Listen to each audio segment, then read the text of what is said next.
So hi, everyone, and thank you so much for joining us to celebrate the launch of our latest book, a section of Now, Social Norms and Rituals as Sites for Architectural Intervention. My name is Alexandra, and I'm an editor here at the CCA, and I was one of the editors in charge of this publication alongside Giovanna Borasi and Ushma Thakrar. Before I get deeper into introducing the book and our wonderful panelists this evening, I wanted to just kick things off by noting that the CCA is currently in the process of developing a long-term and in-depth land acknowledgement in collaboration with members of the Kanien'kehá:ka Nation. We also recognize the many nations who are the original inhabitants and caretakers of the lands and waters that we find ourselves on, which are now home to many diverse First Nations, Inuit, and Métis peoples. The CCA is a settler institution, and we're working toward fostering affirmative relationships with Indigenous and other peoples across Tiohtià:ke, Munyang, Montreal. The first phase of this project was released recently, and it can be found on our website. And the CCA is committed to creating a living land acknowledgement that will provide support and resources to Indigenous communities and researchers. So tonight, we're very lucky to be joined by Giovanna Borasi, our director here at the CCA, as well as architect Florian Idenburg, who, along with Jing Liu, founded the architectural design firm Soil. And we're also joined by Hilary Sample, architect and co-founder, alongside Michael Meredith, of the architecture and design studio Moss. So both Florian and Hilary contributed short texts to the publication that we're launching tonight, with Florian investigating the space for deep work and Hilary reflecting on the spaces of fertility and infertility. So these texts have also been published on our website as part of our Catching Up with Life project and through our web issue of Social Reset. So if you'd like to get a glimpse into some of the content from the book and the series of articles that we've been publishing online adjacent to the print publication and to our current exhibition, I would urge you to check out the link that I think will appear very shortly in the chat. So we're very excited to have these guests on board tonight to talk about how architecture and urbanism can perhaps better address the changing lived realities that we find ourselves in.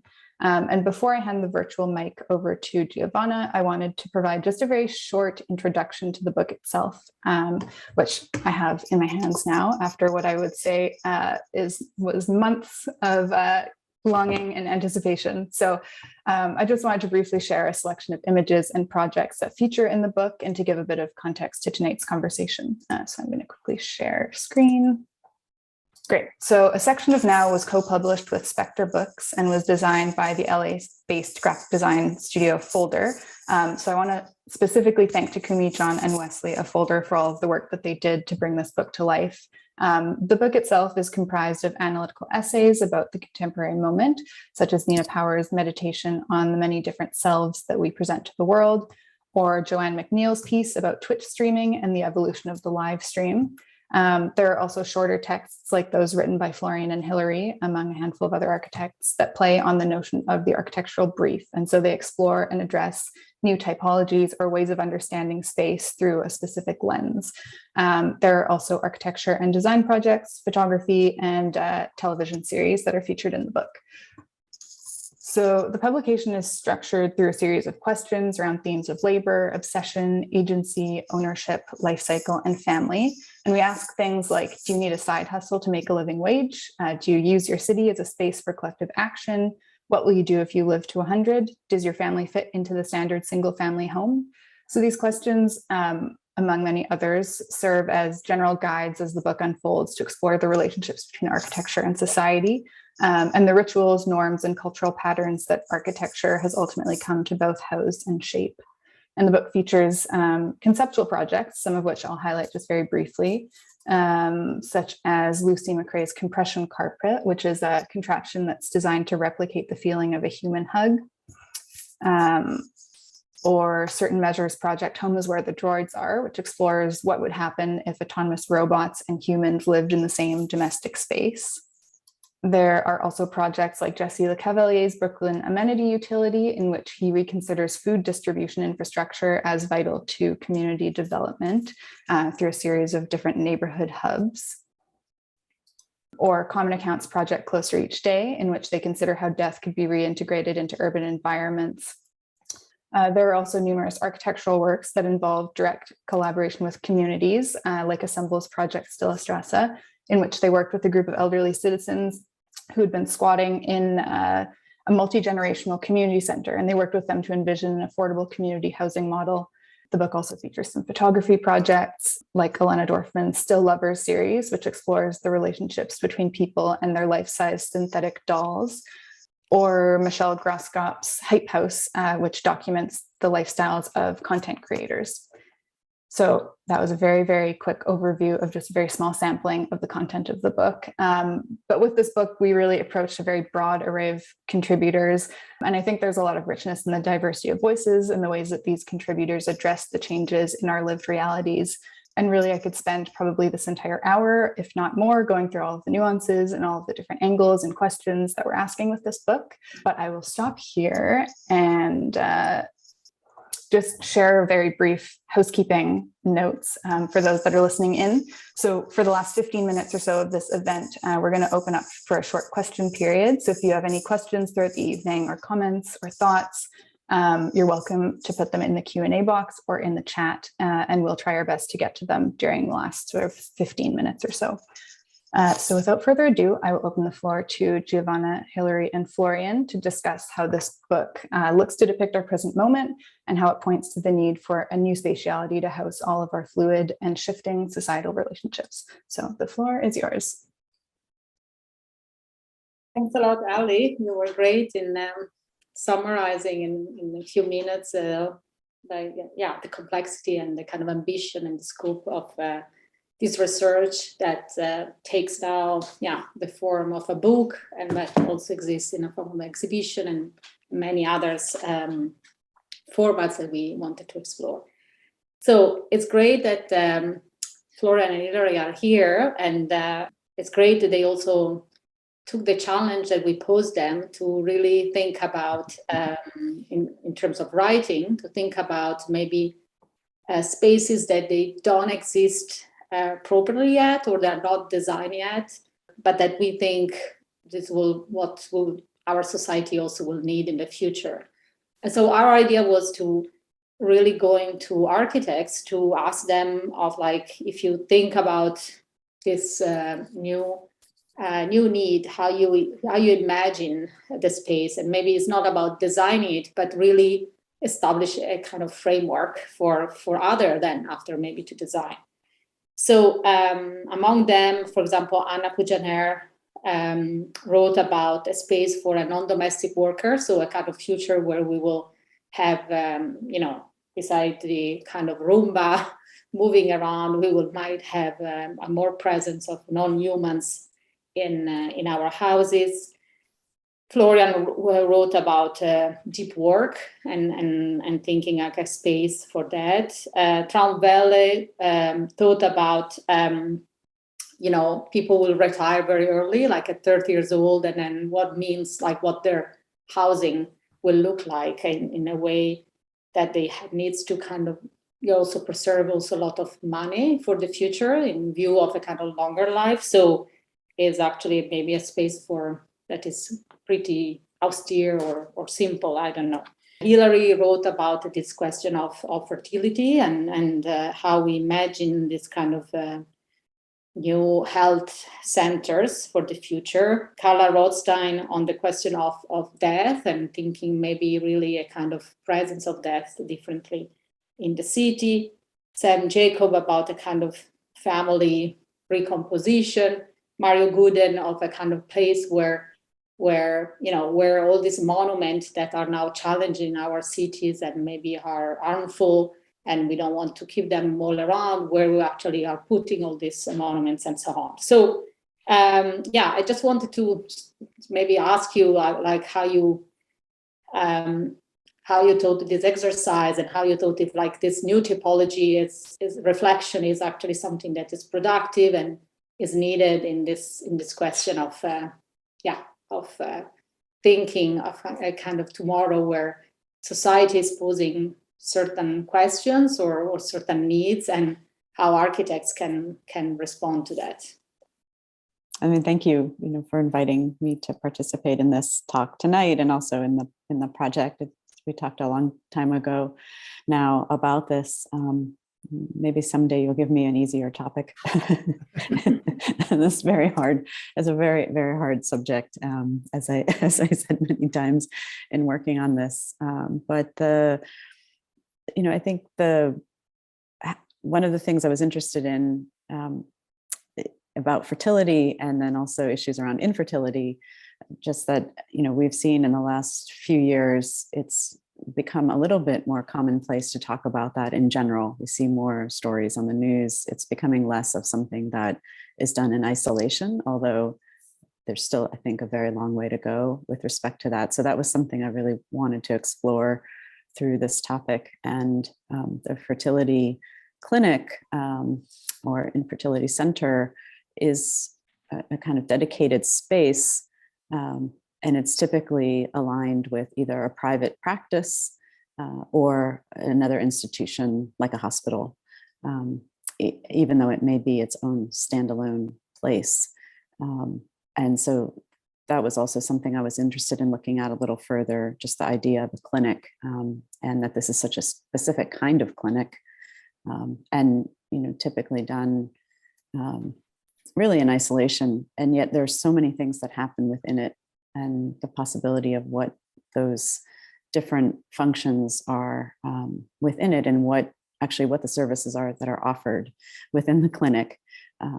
And that was something that was also of interest, and the amount of time as well that people usually spend in relation to the clinic. It becomes such an important part of their life in this moment, but it doesn't last very long, potentially.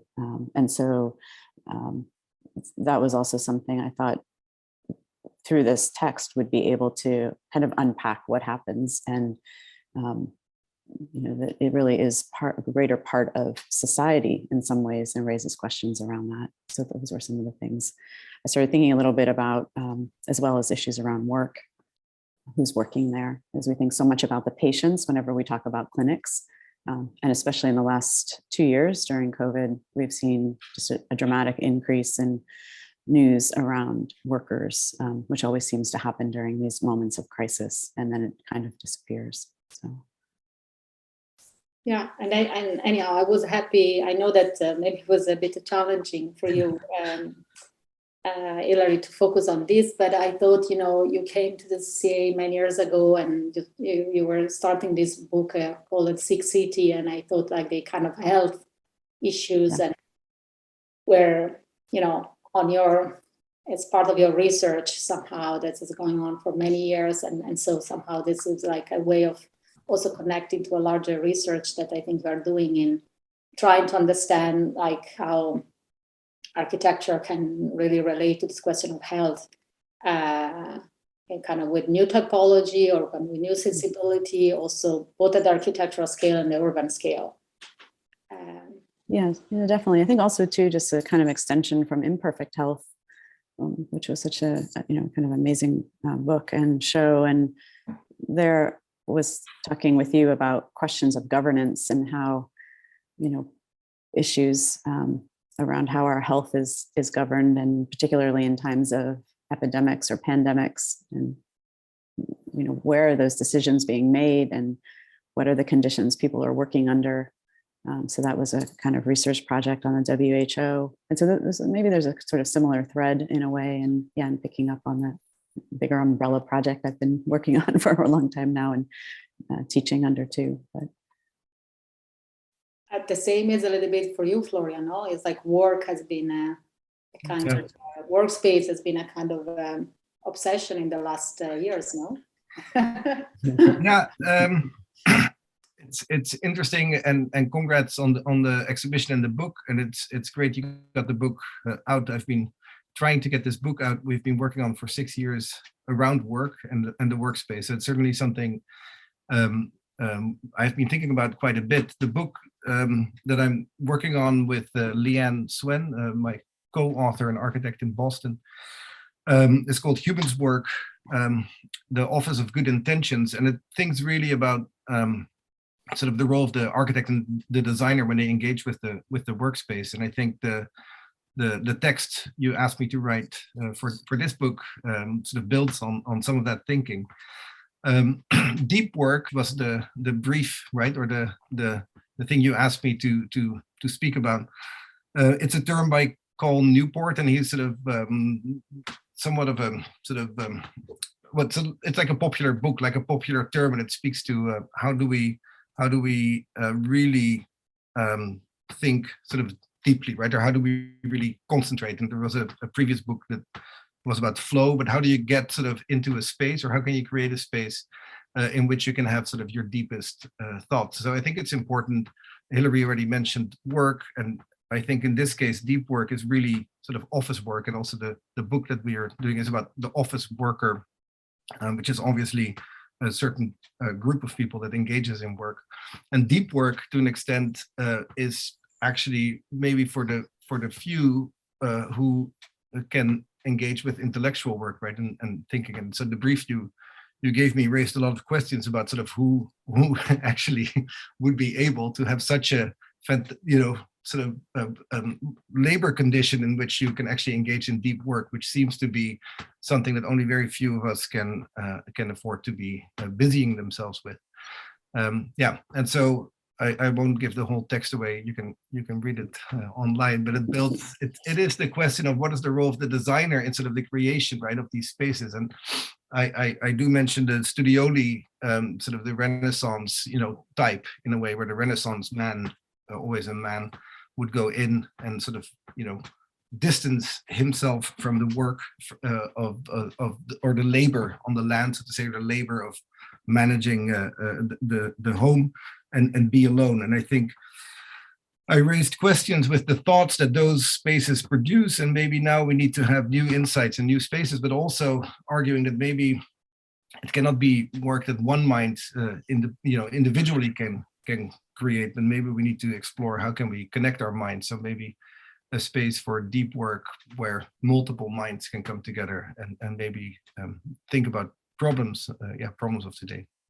Maybe this, while you were speaking, Florian, I was thinking, one of the, let's say, the hypothesis that the research we have done and the show in the book put forward is the idea that, society has some question, and somehow architecture sometimes is responding, sometimes it's like lacking this response, or maybe not occupying a kind of space that the architecture can actually be interested in this question, and so on. So this is why we pushed all of you architects to think about this typology. But I just wanted more to hear, beside the text you wrote, if you think is actually a kind of, I expect also a kind of critical response. If you think is this the reality? Is like this? It's like, do we really need a new type of space? Do we really need new typologies, or not, or how you see this? Yeah, so the conclusion in my mind was that we need different rites and different rituals, and not so much necessarily different spaces. Mm-hmm. But I think also architects can engage in inventing new rites and rituals, right? It doesn't always have to be a spatial solution.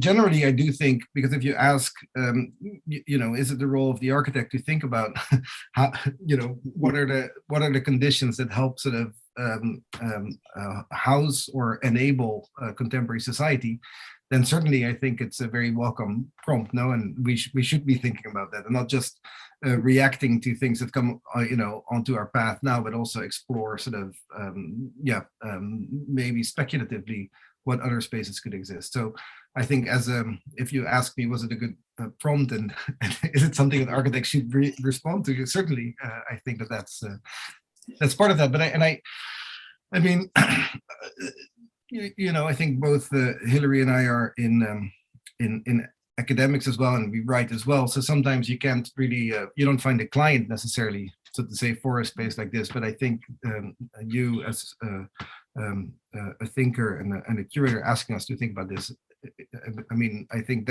that's what we should be engaging in as architects. Yeah. Hilary, what do you think? Yeah, definitely. I think, I would like to think and hope that we as designers and architects contribute to new things to come. I think at the same time, part of that is about us understanding where we've been through history, and that we live with legacies of things, and we should be empathetic to those situations and carry them forward with us. I guess in the thinking, as I'm sitting here thinking and listening to you talk and about maybe how much this has sort of inspired some new work for me in thinking about issues around clinics, thinking about issues around work, as Florian's been talking about, but maybe a different kind of work, really physical labor work related to issues of nurses. It's been very specific in a way, but that how nurses live and how they work. And, something recently I've been thinking about and looking at has to do with this kind of quote that I read, that nurses are the architects of public health. And I thought that was such an interesting moment. And, in the context of a person like Lillian Wald, who was a nurse here in New York, the turn of the 1900s, and led this kind of project called Henry Street Settlement. But she established all of these programs. Like, she established the first playground in the United States. And, just thinking a little bit about, there's this kind of amazing image of her climbing over rooftops because she would go out into the neighborhood to take care of people.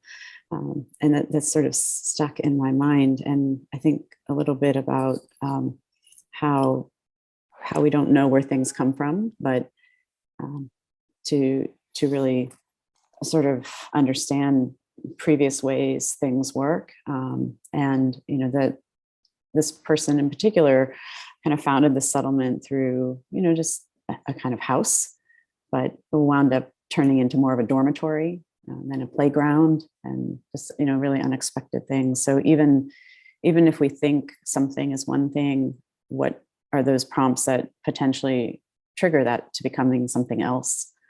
And that, for me, when I started thinking a lot about the fertility clinic specifically, all the different, sort of functions that happen within that, and all of the different, kind of tests and the different spaces that are needed and the different people that work in it. When you start to unpack that, how that, if you pull them apart and instead of cramming them all together, because they're sort of put together in a way, it seems more for efficiency and healthcare costs, at least in the United States, rather than really thinking about each of these experiences on their own and what would be the things you need to support them. It seems like that would be an opportunity where you could kind of do two things: have new kinds of spaces, but then also potential for invention that we just don't know yet. But it's interesting, maybe Hilary, if the example you gave was a space that was not necessarily made by an architect, no, or sort of it's a typology that in a way evolved sort of as was needed, no, and as was discovered.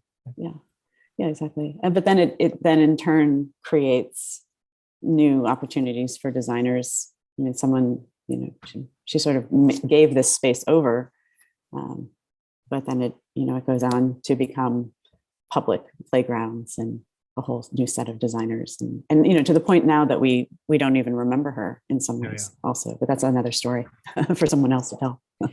But, I'm sure, and this is not a work that we have done, I have to say, to really do a kind of historical work on predecessors of many of the things we are seeing now, and I think there were many experiments around all the topics they were touching that maybe they were already kind of like pushing certain of these aspects in also not only responding to society, but kind of changing society with this kind of new rituals as you were saying, Florian, or new form of space.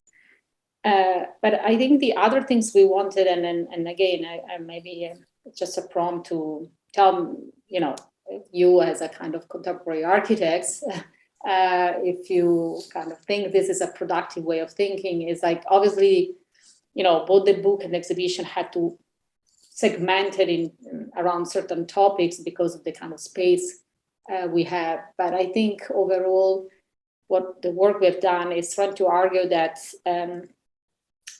will be very difficult for the future to distinguish this, like you will not be able to do housing just thinking, okay, which are the client I have. You will have to think about the so many other questions of economy, of like, you know, property. It's like, who is then paying for that? Who is who are those people? Like, you will want to have diversity inside, like diversity that's as all kind of economic diversity or age diversity. We have projects, for example, that are trying to kind of, again, going to touching your points about nurses, Hilary, of trying to put together the person who give care and the person who receive care, living together and not being a kind of, you know, service oriented and so on. So I found it very challenging for you architects, you know, like the future is like, you have to kind of consider so many different aspects in a project to actually, you know, with the ambition that a project responds to many things at the same time, and maybe can serve many purposes at the same time. And maybe it was always like this in a kind of good architecture, but I find it is in this moment, it needs to be in this way somehow. So how you see this in your practice also? I was fortunate enough to see the exhibition, which I highly recommend everybody to go and see. In the pre discussion, I suggested to keep it up forever, but I think one of the things when I was there is indeed on the one hand sort of recognizing the complexity of, say, our contemporary condition. So it is, because it touches on everything, right, in our life. And you just gave a number of examples, right? But it is indeed on health, on work, on death and dying, on food and everything that we are in some way dealing with. And what I thought, first of all, it very well sort of represents our contemporary state, but it also made me realize indeed the sort of heightened complexity, that we have to engage with as designers today. And certainly, maybe it's also the way we look at the past, and we tend to reduce history, right? To maybe, we tend to purge out complexity out of history when we look back. But so maybe it was always so complex. But I do have a feeling that at this moment, because there's so much more information and intelligence available, but also maybe sort of subjective information or politicized information. So I think that you have to be extremely keen and thoughtful when you engage with any project, because there's so much more sort of actually information out there that influences the way you think about it. And I was wondering if that means that maybe we can, often architects say that they are generalists, or that their job is to be able to sort of be smart about everything, but with this sort of heightened complexity, maybe there's only a few areas where we can actually really contribute. So I'm wondering if that's, that was one of the thoughts when I also saw the show. Yeah. Hilary, what do you think? Yeah, I haven't seen the show yet, so I hope I can see it. So it's really helpful to hear Florian describe it, and it makes a lot of sense to me. I agree. I also think there's something about just challenging ways we practice and thinking about limits, which is difficult when you're dealing with a real project that you're bound by a variety of conditions, whether it's the client's brief, budget, property lines, things like this, that as architects you don't necessarily have any control over. And particularly in thinking about the challenge of the clinic and the fertility clinic, made me think a lot about issues of neighborhoods, because the fertility clinic, for instance, is often found more in something that might be zoned for commercial or retail or mercantile, something like this, not necessarily in a kind of housing or a neighborhood. And yet, when we think about the majority of the people going to the clinic or needing its services and people working there, they're going to be coming and living in more residential areas. And I just started thinking a lot about how we define our neighborhoods, and how that this, even though it's a type, but it opens up so many questions to reflect upon around issues that are broader than architecture and policy. So just issues around that would be incredibly useful to look at. And I think the ways that we practice in architecture, we're coming up against those conditions all the time. And, we can go so far, and then we're limited in some ways. So, a project like this, for instance, can, through, I did this kind of unfinished map study. It's really a draft in a way. I feel like there could be many more of them to follow, but because there's so much potentially there to really reimagine and sort of redraw lines and things like this. It makes me think a little bit too about, this is very specific, but in New York, with our housing maintenance code, it says that you're not a person unless you're 4 years old. And so, I mean, it's really hard to think about this idea of equity when it's written into our city code that, you're just not a person until you're 4. And, anyway, so it just, how we, as architects, where do we sort of, where can we find ways to insert things and push? And it's not just spaces, but policy and other places we can begin to assert ourselves more, I think, and, requires us to have more partners and more collaborations to do that. It's interesting as you speak, and I forgot who said it, but sort of the older a society gets, the more sort of, it gets sort of constrained by say rules and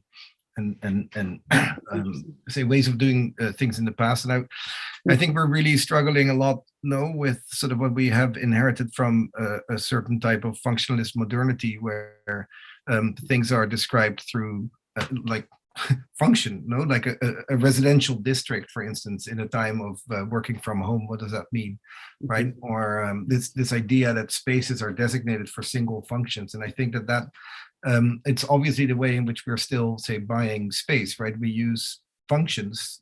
We need so much of this and so much of this and so much of that to buy a certain amount of space. And briefs for architects are always organized around that. No, there's a list of functions, and then it adds up to a certain amount of square feet, and then we have to turn that into space. But it seems to be that that's the only way still that we are prompted to think about actual space, right? It starts with the program, so to say, and I think that that's where maybe a lot of to start rethinking that, both I think on the planning, on an urban level, and also on the level of architecture, and sort of describing in a different way what sort of activities need to be able to take place in which sort of spaces. I think I mean, so maybe we're a little bit hamstrung by sort of these past ways of doing things. Yeah, it's true. I agree with that. I think also, though, it opens up potential to be more specific in things. We sort of, just in thinking about housing, we used to call everything families, and yeah. you would be able to measure the size of the neighborhood by the number of families per square acre. We don't talk about things that way anymore. We should expand that, talk about things like households and variety of different living conditions. And so all of a sudden, in a way, we could say our way of quantifying things changes, our way of naming things changes, and that gives, I think, great potential to then really reimagining how a type works, or even moving away from idea of types would be kind of radical. Yeah, we tried once to, because we're now working on a few residential projects, to introduce, say, the possibility to have like 5 bedrooms, for instance, all equal in a shared kitchen, for instance, which would allow, different types of say configurations of households to live there. But it's very, very, there's a lot of pushback, so to say, for people to, so you get words like the market won't absorb it, or we're working on affordable housing now as well, and it's so defined, but you don't get further than 3 bedrooms per unit, right? And I think that's really where we maybe have a role as well to at least say maybe 10 or 15% of the building has an all type of typologies in there that allows for different ways of living together. Yeah, certainly this idea of you as architect and agent, pushing for this kind of change inside the work you're doing might be the way also of then, reconsider this kind of also legal framework or real estate market framework that is really based on the kind of expectation of, what the potential clients wants. That is again an assumption, as what we tried to explain with the show is that the desires and the demands are also very, very, very different at this time. And so one of the other point that was our, somehow our question was really to think, okay, if in a kind of modern time, you could have assumed, designing for a kind of standard living. So where the things were depicted, obviously with a kind of idea of a certain kind of family, or like you will work in a place that was called workplace and so on.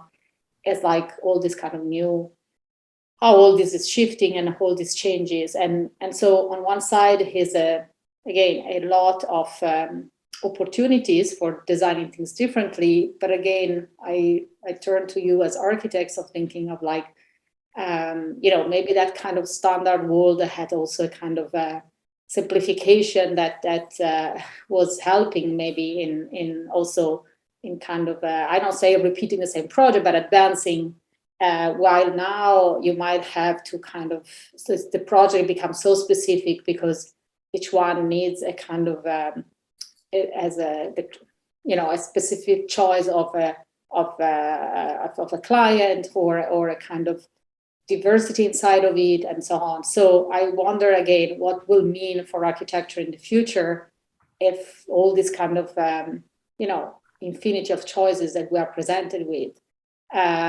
become a kind of, comes to you to design, and what will means for architecture, for the city, or for us. I don't know.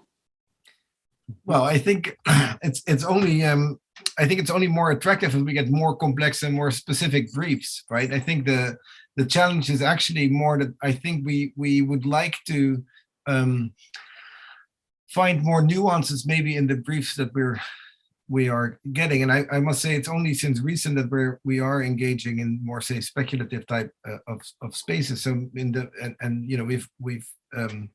we typically worked on very specific briefs, but now we are indeed engaging in both sort of in both residential and also in the office space. And there I'm feeling it's really hard to become specific, and it obviously has to do with the way, again, in which space is being sort of bought and invested in. And it's interesting. I mean, in both of them, we're trying to add as much specificity to something that seems to be such a standardized and sort of pre-formulated idea. So often, if you look at the financing of some of these buildings, people don't even look at the design. It's already sort of defined, right? Purely by where it is and basically by its location, right? And sort of its basic type. So I think I think it's not so much about, say, the architect being nervous or I wouldn't be worried about more specificity. I think it's actually our job to work within the spaces that are now being designed in a much more generic fashion to add the complexity that maybe the show and the book recognizes. So it's like, how do we push back against these mechanisms that push towards sort of product, so to say, and standardization to something that allows for the much broader sort of a more complex world that we live in today to be welcomed within those spaces as well. Yeah, I think that's interesting. I mean, for us, I think we've always been interested in this kind of generic forms in building, and then through that to make something very specific and, in a way, I don't want to say undermine, but challenge what we know as, something like a house form and the program that goes into it. We've been working on things like we don't have master bedrooms and master suites. The idea that there's a kind of equity, and equity begins at home, if we're going to think about that. And so everyone gets a sort of same space, at least, to sort of sleep in at night, and then what that offers, I think, then is a challenge to the other spaces that come alongside of it, like a living room or a dining room, that we can, again, kind of sort of, the effect is maybe a ripple, and it questions then those spaces around it. Or I think working also at a smaller scale. I mean, we're doing, we have a kind of large scale housing project under construction at the moment, but I think for us, there's been something about repetition at the small scale that allows us to push some of this speculative work a little bit in all of the projects, even if it's something very small, like just changing the bedroom size or making them all the same, what that does then to something like a house or a residential building.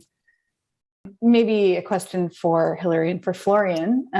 Both of your briefs, although they're discussing kind of very different things entirely, they do sort of meditate on this notion of like not going through something or working through something in a silo, or like not doing these things completely alone. And actually, this is a really basic element of most, if not all, of the briefs that are in the book, this idea of sort of like collective agency or collective existence. I'm wondering, in relation to what we're talking about, if maybe you could both speak a little bit more to this notion that like society is shifting, or perhaps should be shifting, to encourage more of the collective and think about things not so much in an isolated way, and perhaps how this is manifested in your own practice. Maybe I would just say to the subject of fertility, as I started looking at it, the first thing that we sort of talked about was the clinic itself, but thinking about, what happens to someone after they've gone through these treatments. They require then a whole other set of spaces, whether that's, if they're successful, a certain path requires a certain set of spaces. And if they're not successful, there's also a need for another set of spaces, which I don't think really exists today. And there's a kind of great moment for invention there. But in either case, if you're, having fertility treatments and you do wind up being able to have a child, birth a child, start raising a child, there's just still a kind of great lack of support for that experience today. I think society still falls really short in offering support for women and for children. And similarly, if you're not successful, even less support. And we've been having so many conversations around issues of mental health. And so there's this kind of intersection that could happen there in a much greater way. And that also these spaces could be much more visible potentially in neighborhoods. But all of that would require, for sure, partnerships with a variety of individuals. And I think architects are perfectly capable to have these conversations and to help in that situation, just as we're often responsible for finding our structural engineers and our mechanical engineers. And, I've always thought, why do we not also have health kind of health consultants as part of every project? Why does it have to be limited to just the health, health care? It could be a much broader input into the things that we make. So I maybe also, I'm not going to answer your question completely, but if it is the question about sort of collectivity, and for me the struggle a little bit with the brief was that it seemed like deep work in some way, because it is mind work, seems to be about sort of the individual mind, and indeed my contemplation of how how the sort of challenges we're facing today needs collective thinking, right? And what's the best sort of environment in which we can collectively think, so to say, and we can actually use each other's insights and perspectives to enrich sort of our thinking collectively. And it's interesting because I think we have idea. So the book. I spent 6 years thinking about this book, and it's been long because now they ran out of paper and they can't print it.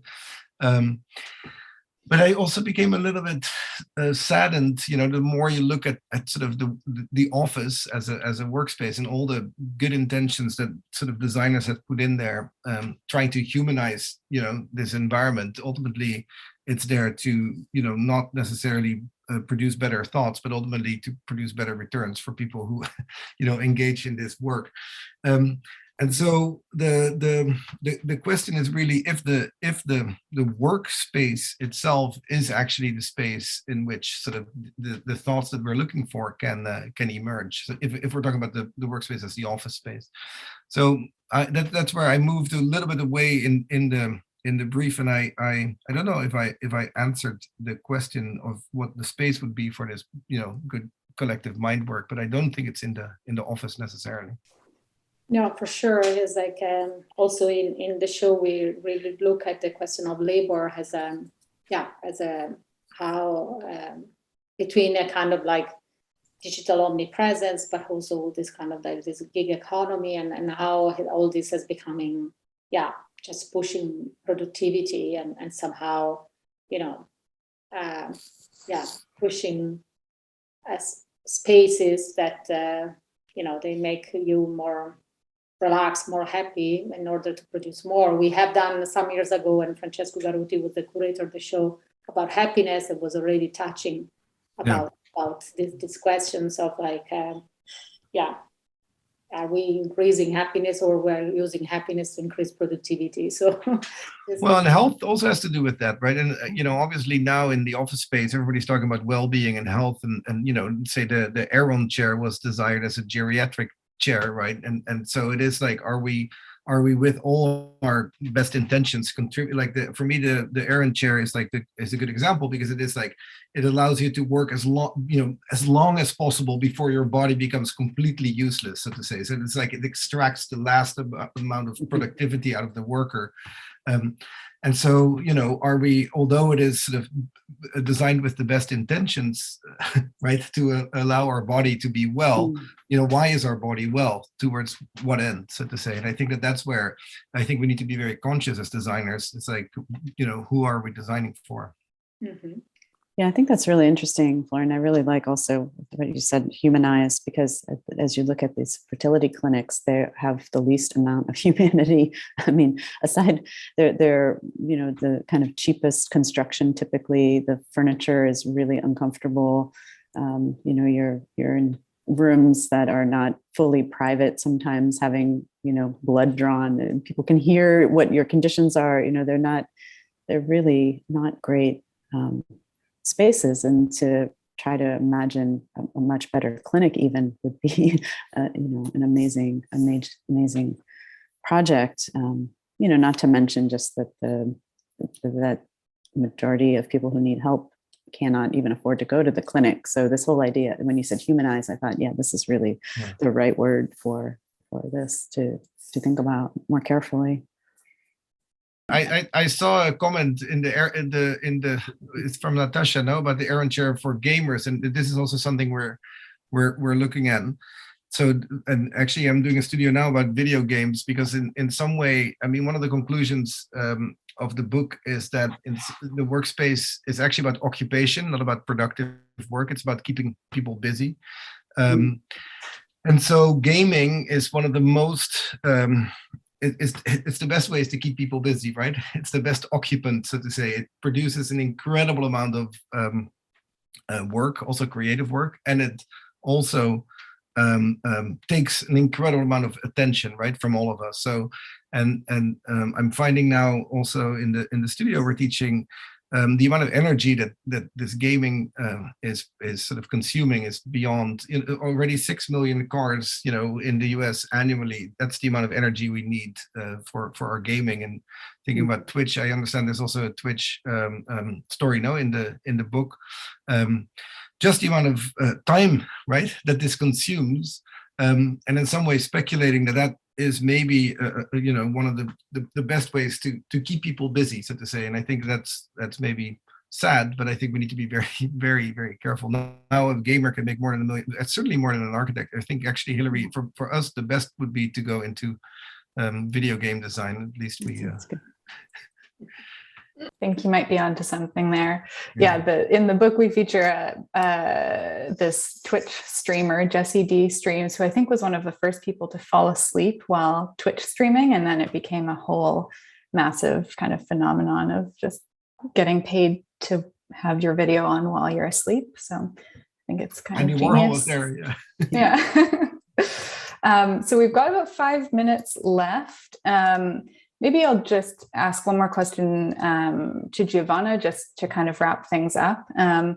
There are probably some people listening to this conversation that have seen the main gallery exhibition, or perhaps they have the intention of coming to see it. I don't know if you have any kind of closing thoughts or final thoughts about the relationship between the book and the exhibition and how they sort of play off of each other.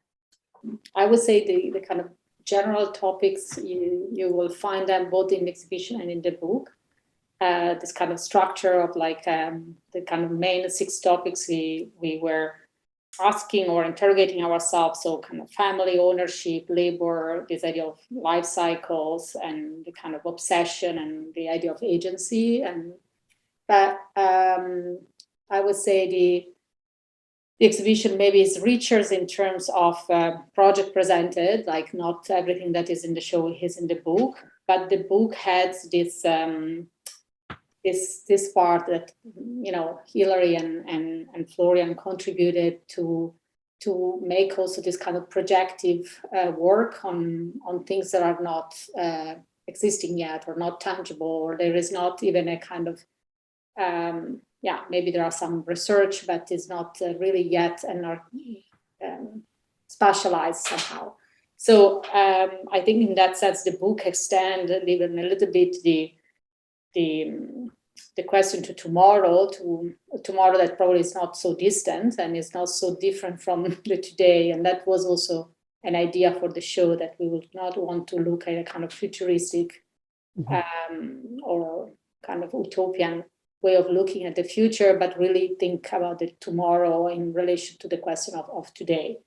So I think the book maybe push even that part a little bit more, because with words we were being able to cover these things that in the exhibition needs to be visual or to be an objects and so on. But I think you can experience both, or like one or the other, and you have a sense of